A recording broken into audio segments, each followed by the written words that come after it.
வந்து யாரையாச்சும் உண்மையாக லவ் பண்ணுங்க, அவங்க மேலே சத்தியம் செஞ்சால் இந்த பழக்கத்தை விட முடியும். ஏன்னா அவங்களோட சந்தோஷமாக வாழ முடியாதோன்னு ஒரு பயம் வரும். வாழ்க வளமுடன் சகோதரரே, நான் இதுக்கு பதில் சொல்கிறேன்னு சொல்லியிருந்தேன். நான் அவங்க மேலே ப்ராமிஸ் பண்ணி இருக்க காரணம் எந்த சந்தோஷமும் அவங்க கொடுத்தா அப்படின்னு சொல்லியிருக்கீங்க.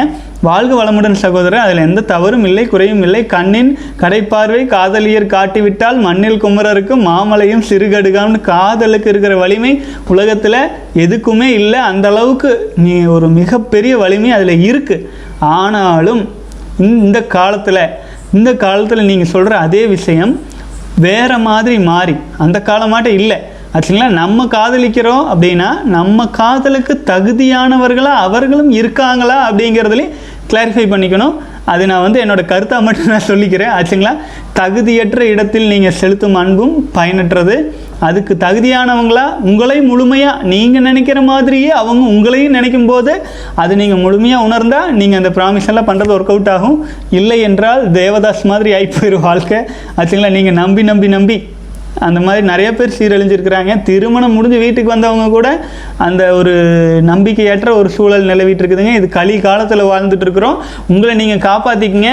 யார் மேலேயும் யாரையும் டிபெண்ட் ஆகி கொண்டு நீங்கள் வாழ்ந்தீங்க அப்படின்னா அதில் வந்து நிலைத்தன்மை இருக்காது. ஒரு நாள் இல்லைன்னா இன்னொரு நாள் நம்ம வாழ்க்கை நம்ம இழுத்துட்டு போயிடும்.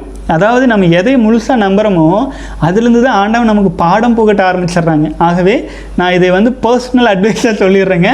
இது வந்து புரிகிறவங்களுக்கு புரியும். எதையும் முழுமையாக எந்த காலத்திலும் 100% இதுதான் வாழ்க்கை நம்ப வேண்டியதில்லை. வாழ்க்கையில் நம்ம சந்திக்கிற அனைத்து விஷயங்களுமே வந்து பார்த்திங்க அப்படின்னா அது ஒரு குறிப்பிட்ட காலத்தில் நம்மை விட்டு மாறி போகிறது தான் வந்துட்டுருக்கும். ஏன்னு கேட்டீங்க அப்படின்னா நம்ம உடலையே ஒரு நாள் நம்ம விட்டுட்டு போகத்தான் போகிறோம். எதுவுமே நிரந்தரம் இல்லாத இந்த உலகத்தில் இது நிரந்தரம் என்று நம்ம உடலிலே 1000 சிக்கல்களை வைத்துக்கொண்டு இன்னொரு உடலை நம்பிக்கொண்டு இருப்பதும் அது சிறப்பானதாக இருக்குமா அப்படிங்கிறது உங்களுடைய எண்ணத்துக்கே விட்டுறேன். வாழ்க்கை வளமுடன் எல்லாத்தையும் ஆராய்ச்சி கேட்டுக்குங்க. நல்லது கெட்டது தானாக தெளிவாகும்.